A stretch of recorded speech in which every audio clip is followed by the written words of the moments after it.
तो वही अंतर्राष्ट्रीय कथावाचक प्रदीप मिश्रा के कुबेरेश्वर धाम में आज से रुद्राक्ष महोत्सव शुरू हुआ है। ये रुद्राक्ष महोत्सव 3 मार्च तक चलेगा। इसी को लेकर एजेंट न्यूज संवाददाता अनिल जावरिया ने पंडित प्रदीप मिश्रा से खास बातचीत की है। उन्होंने बताया कि आज से शुरू हो रहे इस महोत्सव में देश से लगभग 25 लाख लोग आए।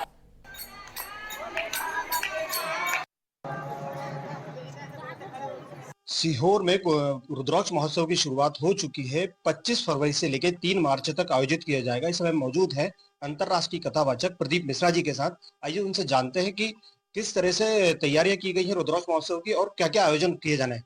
पंडित जी। श्री शिवाय नमस्तुभ्यम। सभी शिव भक्तों को हर हर महादेव।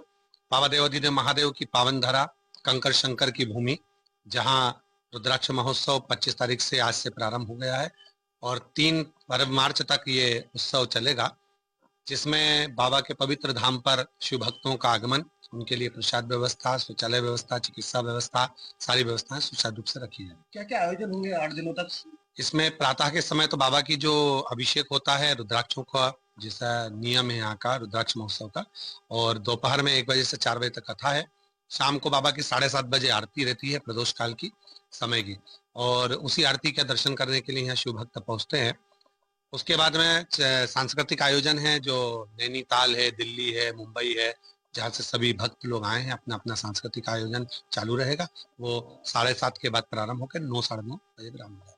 कितने श्रद्धालु आने की संभावना है? लगभग 25 से 1 लाख भक्त यहाँ आएंगे। 25 से 30 लाख भक्त यहाँ पहुंचेंगे 7 दिन के अंदर, और बाबा की कृपा से सब आनंद पाएंगे। कितने रुद्राक्ष अभिमंत्रित किए जा रहे हैं? देखिए, पूर्व में भी 1.25 करोड़ का जो नियम है, वही 1.25 करोड़ से 1.5 करोड़ रुद्राक्ष अभी भी सिद्ध किए जाएंगे, और वही रुद्राक्ष वितरण किए।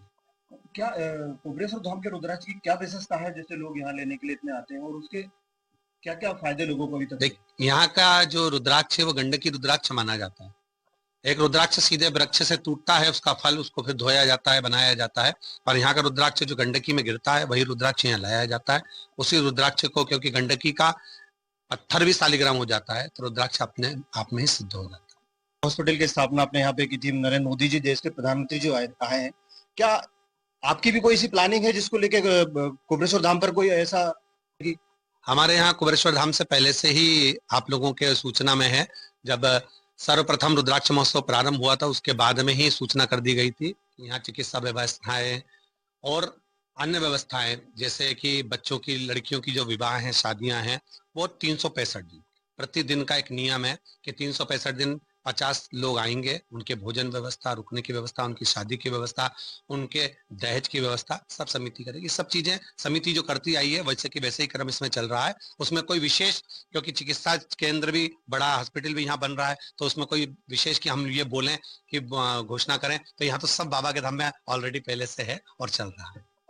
पहले यहाँ पर अपार जनसमूह जो था वो आया था, सारी सड़कें जाम हो गई थी, उसको लेके भी क्या आपने कुछ प्लानिंग की है? हाँ, प्लानिंग के अनुसार ही काम किया। आपने देखा होगा कि बाबा का धाम लगभग पहले जो था वो 9 एकड़ में था, अब बाबा का धाम लगभग 22 एकड़ में हो गया।